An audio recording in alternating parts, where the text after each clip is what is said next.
नमस्कार फ्रेंड्स, हम विभाग द्वारा विविध क्षेत्रों में किए जा रही नई पहलों के बारे में बात कर रहे थे। इस सेशन में हम इसी विषय को आगे बढ़ाएंगे, जिसमें पहले बात करते हैं नेशनल पेंशन स्कीम के बारे में। डाक विभाग वर्ष 2010 से अपने चुनिंदा डाकघरों के माध्यम से manually national pension scheme all citizen model की सुविधा प्रदान करता आ रहा है। यह एक स्वैच्छिक पेंशन योजना है जिसका प्रबंधन PFRDA pension fund regulatory and development authority द्वारा किया जाता है। डाक विभाग ने अब अपनी वेबसाइट से ऑनलाइन माध्यम से यह सुविधा प्रदान करना शुरू किया है, जिसकी लिंक इंडिया पोस्ट की वेबसाइट पर उपलब्ध है। अब बात करते हैं CSC यानी कि जन सेवा केंद्र के बारे में। डाक विभाग द्वारा ई-गवर्नेंस सर्विसेज इंडिया लिमिटेड के सहयोग में POCSC post office common service centre की स्थापना मई 2020 से की गई है। इसमें अब तक 1,20,000 से अधिक डाकघरों को ऑनबोर्ड किया गया है, जिसमें G2C गवर्नमेंट टू कस्टमर सेवाएं जैसे कि PM Svanidhi, PM Jan Arogya Yojana, district सेवाएं, फसल बीमा योजना और B2C बिजनेस टू कस्टमर सेवाएं जैसे कि electricity, water and gas bill payment, जीवन और सामान्य बीमा के प्रीमियम संग्रह, थर्ड पार्टी EMI संग्रह, प्लेन, ट्रेन और बस बुकिंग संबंधी सेवाएं वगैरह दी जाती है।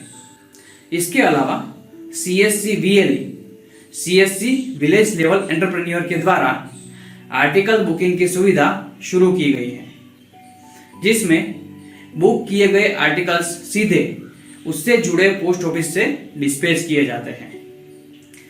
दोस्तों, अब बात करते हैं विभाग के एक बहुत ही महत्वपूर्ण पार्सल बिजनेस के बारे में। ई कॉमर्स के बढ़ते व्याप के कारण CEP कुरियर एक्सप्रेस पार्सल के सेगमेंट में हमारे पार्सल प्रोडक्ट की प्रासंगिकता भी बढ़ी है। इसी वजह से हमारा विभाग भी अपने पार्सल प्रोडक्ट द्वारा लोगों की ज़रूरतें पूरी करने के लिए और स्पर्धात्मक बने रहने के लिए कई सारे कदम उठा रहा है, जिसमें पहला है बाजार में अपनाए जा रहे पैकेजिंग मानकों के अनुरूप लागू की गई पार्सल पैकेजिंग पॉलिसी। इस पॉलिसी के तहत पार्सल के सुरक्षित पारेषण हेतु बाहरी और आंतरिक पैकेजिंग के लिए मानक निर्धारित किए गए हैं और चुनिंदा डाकघरों में 600 के करीब पार्सल पैकेजिंग यूनिटों की स्थापना की गई है। इसके अलावा इस बाजार में स्पर्धात्मक बने रहने के लिए पार्सल बीमा दरें और COD के प्रभार में भी कटौती की गई है। आगे देखते हैं मैगजीन पोस्ट। डाक विभाग द्वारा मैगजीनों की बुकिंग और डिलीवरी के लिए ट्रैक एंड ट्रेस सुविधा प्रदान करने के उद्देश्य से 1 अप्रैल 2022 से मैगजीन पोस्ट सेवा की शुरुआत 10 चुनिंदा शहरों से की गई है, जिसका विस्तार और भी आगे और डाकघरों तक किया जाएगा।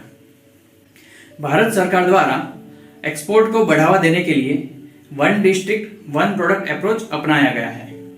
इसी को साकारित करने के लिए विभाग द्वारा छोटे व्यापारियों को एक्सपोर्ट में सहायता प्रदान करने के लिए और विदेश भेजे जा रहे पार्सलों की बुकिंग की सुविधा अधिक डाकघरों से प्रदान करने के हेतु से डाकघर निर्यात केंद्र की स्थापना की गई है, जिसमें एक्सपोर्टर ऑनलाइन पोर्टल के माध्यम से आर्टिकल बुक कर सकते हैं और इसी पोर्टल के माध्यम से कस्टम के लिए जरूरी डॉक्यूमेंट्स सीधे कस्टम डिपार्टमेंट को सबमिट भी कर सकते हैं और कस्टम डिपार्टमेंट भी जरूरी क्लैरिफिकेशन पोर्टल के जरिए सीधे कस्टमर से मांग सकते हैं। इसके अलावा एक्सपोर्ट के लिए जरूरी प्रक्रिया के लिए मार्गदर्शन भी कस्टमर को DNK में पोस्टल स्टाफ द्वारा दिया जाता है। दोस्तों, अब बात करते हैं government e market place JAM से संबंधित पहलों के बारे में। JAM सरकारी संगठनों, विभागों और पीएसयू के लिए सार्वजनिक खरीद के लिए एक ऑनलाइन प्लेटफॉर्म है। डाक विभाग ने जेम के साथ टाई अप किया है, जिसके तहत व्यापारी डाक विभाग को यह पार्सल्स भेजने के लिए लॉजिस्टिक पार्टनर के तौर पर चुन सकता है। इसके अलावा जेम पर रजिस्टर्ड सेलर्स के सत्यापन के लिए जेम डाक मित्र की शुरुआत की गई है, जिसके तहत पोस्टमैन द्वारा मोबाइल ऐप के माध्यम से जेम के सेलर्स का वेरिफिकेशन किया जा सकता है। दोस्तों, आज सरकार डिजिटल पेमेंट्स को बढ़ावा देने के लिए कई सारे कदम उठा रही है। इन सब में यूपीआई पेमेंट्स सबसे क्रांतिकारी सिद्ध हुआ है। डाक विभाग ने भी अपनी काउंटर सर्विसेज को डिजिटल बनाने के लिए QR code based digital payments की कार्यप्रणाली को अपनाया है। इससे पोस्ट ऑफिस द्वारा आर्टिकल बुकिंग, ई पेमेंट वगैरह जैसी सर्विसेज का कलेक्शन यूपीआई द्वारा किया जा सकता है।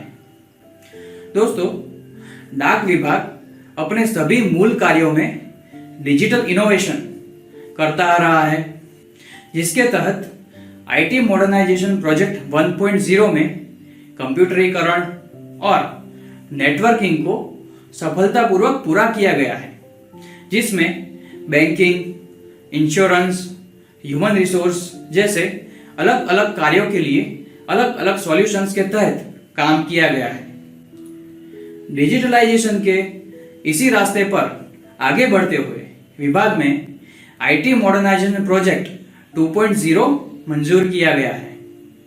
यह प्रोजेक्ट सरल, सुरक्षित और सिंगल इंटरफेस तैयार करेगा कि जिसका उपयोग डाकघर और नागरिक दोनों सिंगल यूजर इंटरफेस से कर सकेंगे।